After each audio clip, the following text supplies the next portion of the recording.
Welcome back. I'm the Dr. Bob Lee from 107.5 WPLS, and on 5, 4, 3, 2, 1. Welcome back, everyone. I'm the Dr. Bob Lee from 107.5 WPLS, and our next guest is the president of the Bronx Parent Leaders Advocacy Group, and she's with us today to highlight her group's roundtable discussion on the concerns of reopening schools in the fall without remote learning options. So please welcome to the show, Farah Despeignes. Farah, welcome.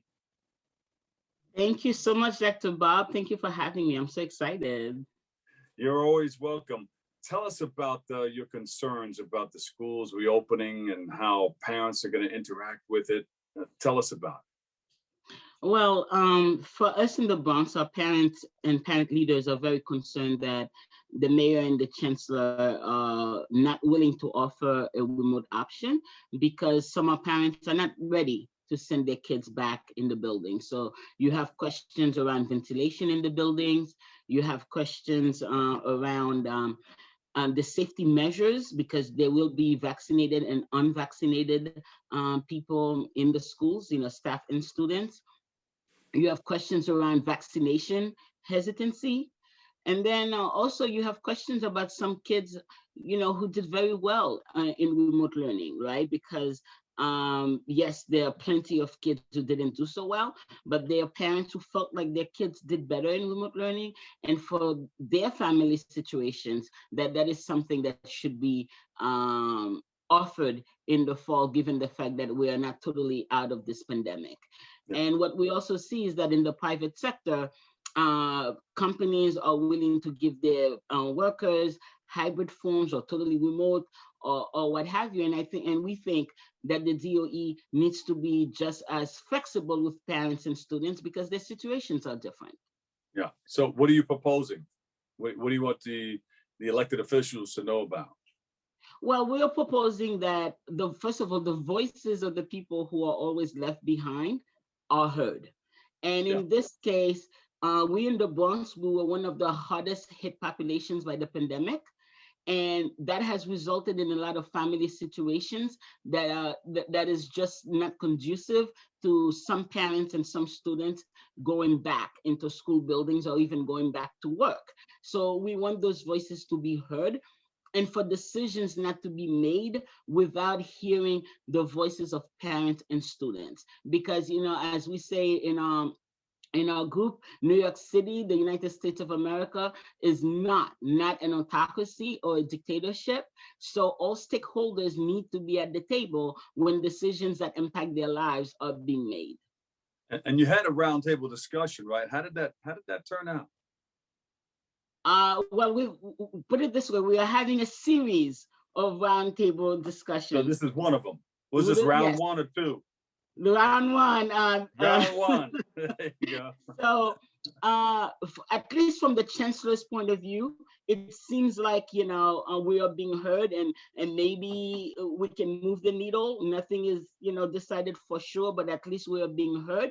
And now we are looking forward to a roundtable with the mayor because we have invited him to the table. We want him at the table because he got elected because of us. I personally did a campaign for the mayor, and now we want the mayor. We want the mayor to hear us. As in the past, he used to listen to CECs and parent leaders. I don't know what happened. Yo, Bill, what happened? Did you give him a call? Say, hey, what's the deal? Hey, what happened here? Hey, we have written, we have called, we're discussing. So we want him at this table. Yeah, there are a lot of parents who are concerned. Indeed. What are some of the other concerns that have been expressed amongst parents regarding school reopenings in the fall? What are some of the other concerns? Well, I think the biggest concern for parents is actually a question of trust, right?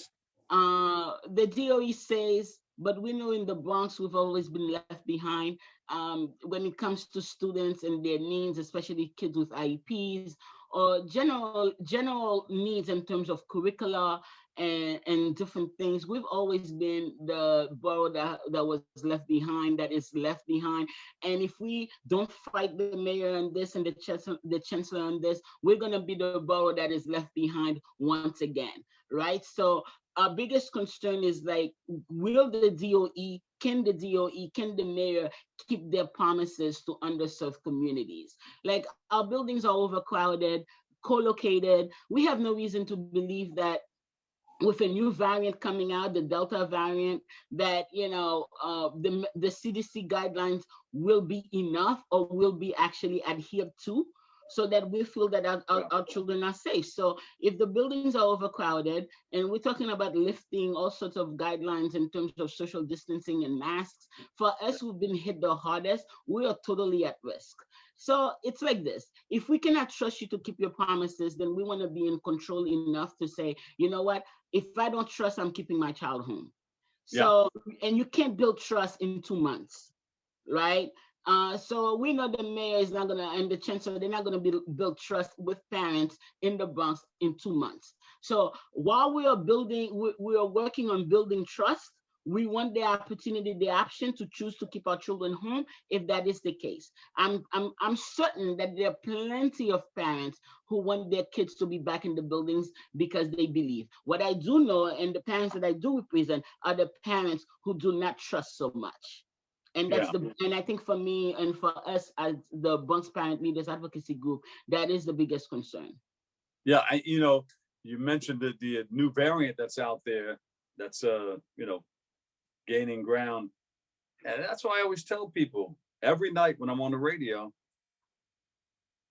continue to wash those hands and continue to watch your distance. It sounds like a broken record, but we got to continue to do that until the coast is clear. Absolutely. I wear 2 of them. Yeah. And yeah. Well, this is a pretty good one, the N95. But there is 2. If you wear one and I wear one, that's 2. And that's good enough for me. Yeah. And I think we have to continue to do that. And I'm with you every step of the way on your concerns. What has your advocacy group done so far in talking to legislative leaders? Because I know there's a lot of new people that we're voting for. Not a lot of, well, we'll see once everything is cleared out. We'll see who the winners will be. But what elected officials are we working with at this point? Well, that can help us with this. Yes, I can tell you, in the Bronx Parent Leaders Advocacy Group is in conversation with all our elected officials in the Bronx. Right. Just in fact, this morning we were discussing on how to get a Congressman Bowman to the table, because he had expressed the desire to continue to discuss with us and inform us on what's going on at the federal level. In fact, on Saturday, we will be, some of us, not all of us, but we will be seeing Congresswoman Ocasio-Cortez at an event that she's having in the Bronx, precisely to continue those conversations. And locally, we are in conversations with our assemblymen, our state assembly, state senators, city council members, and really just everyone. And we held forums because we don't want the discussion to stop with the ones who are basically leaving office on January 1st, right? We held forums to start the discussions with the then candidates. And you can believe me that over the summer, we will be carrying those discussions with the nominees. And in November, with whoever becomes the elected officials, we will be there in their faces. And January 1st, we will be splitting all over the city and the state. I mean, not state, the county. That's how you do it. And I understand right now, everything is down. We're not in the same place where we were, around this time last year, because everything was all scrambled and the numbers were high. The numbers are down now, and they want to put people back. I understand that. But what's happening now, what could be happening later on, are 2 different things. So maybe they are talking about, let's do all of this because of what's happening now. But we have to see what's going to happen in the fall. Absolutely, because you can't make decisions, before we know exactly what's going on. You can't put the cart before the horse. That's right. Where can we go to get more information on what you're doing, what your advocacy group is doing? Well, we do have a Facebook page. So it's our Facebook Earl, I guess if you want to call it that, is our name. Basically, you can just Google that, and we have a YouTube page, and you can always email us at advocate@bxparentleaders.org. There you go. The president of the Bronx Parent Leaders Advocacy Group. Thank you so much, Farah Despeignes. We appreciate you and love you. Thank you for all the work that you're doing. Thank you so much, Dr. Bob Lee. We appreciate and love you too. You got it. We'll take a break. We've got more coming up next right here on Open.